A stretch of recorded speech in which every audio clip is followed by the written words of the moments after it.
Shalom, first and foremost, I want to give our praises, honor, and glory to Yahweh Bashim Yahushai Bashim Rakakadash. Give double honors to the elders and apostles of GMS, and peace and blessings to your elect. No, I'm just kind of meditating on this precept. This is going to be a relatively quick lesson, probably 10 minutes or so. But I was kind of meditating on this precept, as you can see, Revelation 12 and... Where was I meditating on?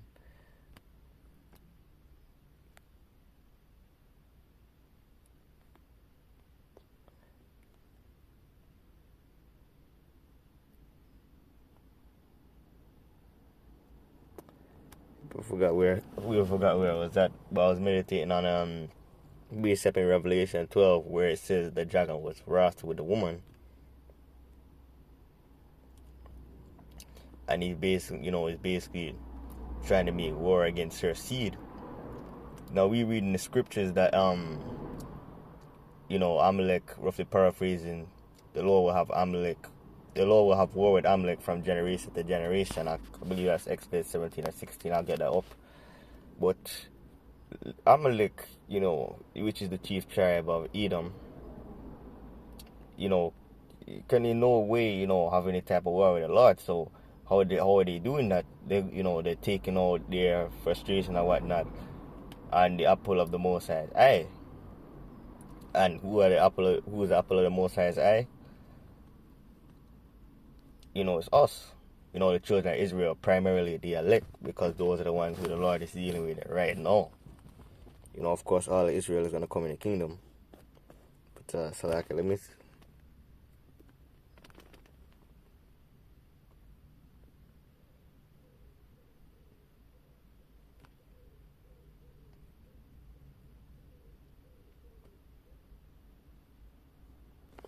here it is. Revelation 12 and 17. Wait.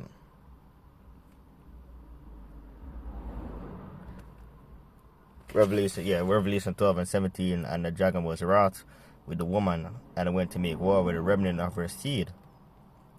And who is that remnant? The remnant is the elect,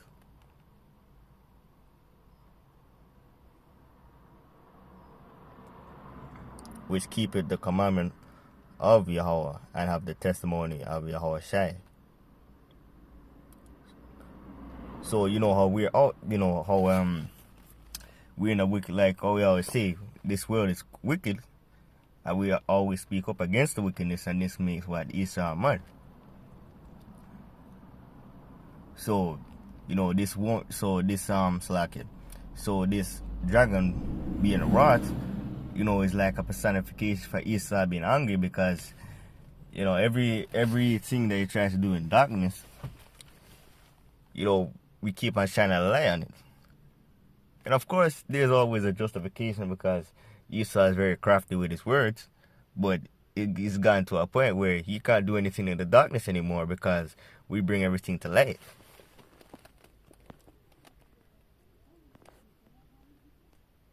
But let me jump over to Exodus, because I was roughly paraphrasing that precept.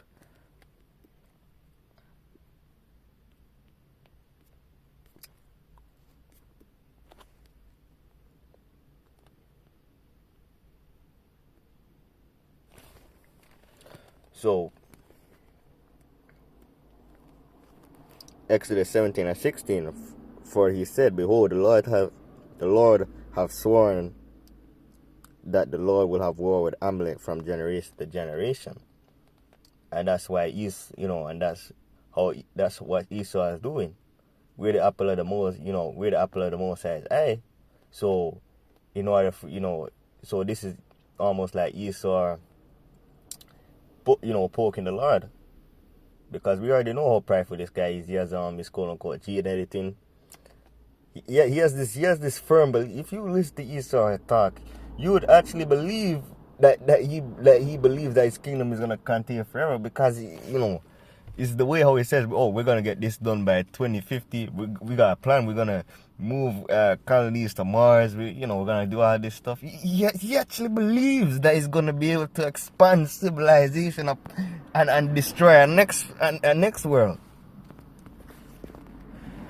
But the Lord ain't gonna have that. Because just like the scripture says, when he's about to fill his belly, then shall Yahweh cast it's like it. I can't even remember how it goes. I believe it says then shall Lord basically cut him and rain it upon him when he's eating. I can't remember exactly how that goes. I don't want to quote it wrong.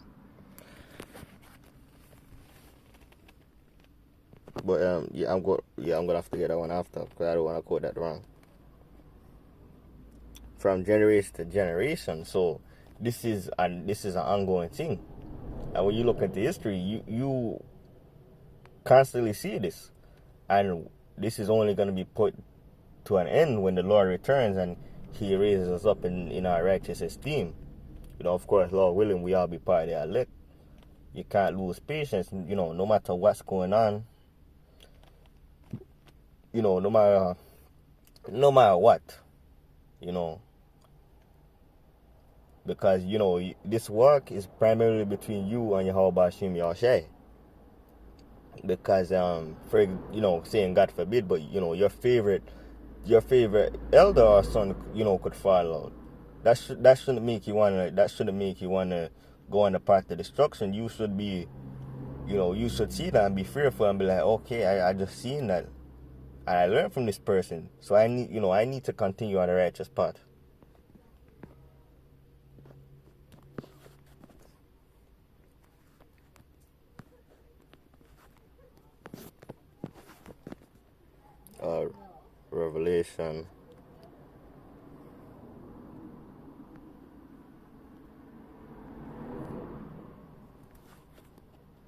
Revelation 12:7, and there was war in heaven. Michael and his angels fought against the dragon, and this is talking about the Lord when he returns. Is of course Archangel Michael is gonna be here along with a whole bunch of other angels and his chariots. So this is talking about when the Lord returns with his chariots, and Esau tries to literally use his technology, his AI, and his advanced military weaponry to try and fight against the Lord. But that is all gonna it's all gonna fall short, because we know that the scripture says what? Michael and his angels fought against the dragon, and the dragon and his angels fought. And the dragons fought and his angels and prevailed not. So that means that it would. You ever heard that word fatality? When for brothers that may be familiar with certain video games, it's gonna be a fatality, a flawless victory. Because the kind of the kind of things these chariots can do is far beyond these people's comprehension. That's why you see Esau trying to study these chariots, try and chase them, and the chariots just end up making them look stupid.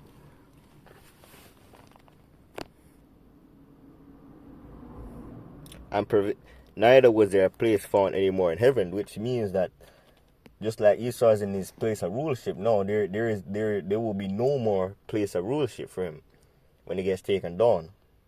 He would never rebuild. He will never be able to rebuild, because the Lord is going to put an end to it for all. And then, of course, after Esau finished serving his sentence, that's going to be all she wrote. Because just like when Thanos snapped, Esau going to go like that after 1,000 years.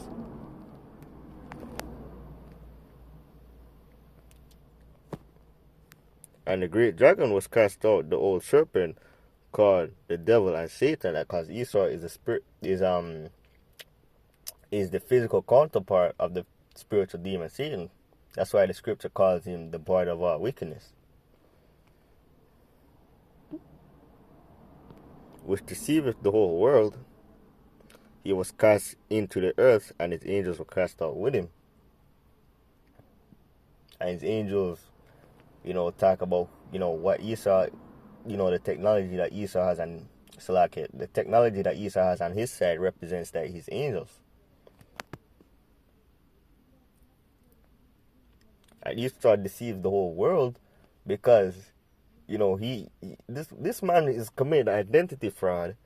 This guy goes and record jumps into other nations for malicious purposes, and then convinces everyone that he's doing it for a good reason. This man does not. This man, I studied history in high school, so someone can even come and correct me with a fact if I'm wrong. But I believe that this guy has broken every treaty that he's ever signed. Even amongst themselves.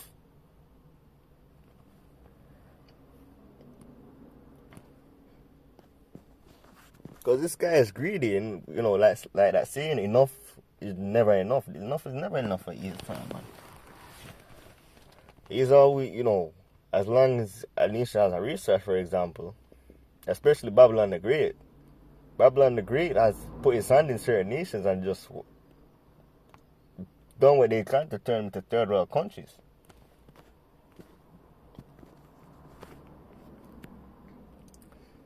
And his angels were cast out with him, so it's gonna be like all Esau's weaponry. Everything that Esau tries to fight against the Lord with is gonna be obliterated. And his AI and everything that he uses on this side in his rulership, they're gonna be knocked down. And the technology we're gonna have in the kingdom, we're gonna first surpass all of this. I can't even imagine what kind of technology we're gonna have if this is what the base man came up with. Come on, no. And I heard a loud voice saying in heaven, "Now is come our salvation and strength and the kingdom of our power and the power of his Hamashiach. For the accuser of our brethren is cast down, which accused them before our God day and night." And who is the accuser? Who is the accuser of his brethren? Okay, but Esau is the accuser because he'll do wickedness with Jake, and then he'll go into the Lord and say, look at your people doing wickedness. Let us be your people, because Esau, he wants the blessing back, but he's not gonna get it. Our people act like they don't want it. That's why heavy judgment is gonna come, and that's why a lot of them are gonna have to literally go through. I was gonna say hell, but listen, some of them are gonna be literally melted. So they're gonna go through literal hell. A lot of them is gonna have to go through literal hell and come back in the kingdom, and then they're gonna have that regret. That certain regret. I was like, So I was willing to give all this up for that 1-2 that I was doing in the world. But anyway, I'm gonna close out there. I just had some short in the closing. I want to give all praises and glory to Yahweh Hashem Yahshua Hashem Kakadash. Until next time, Shalom.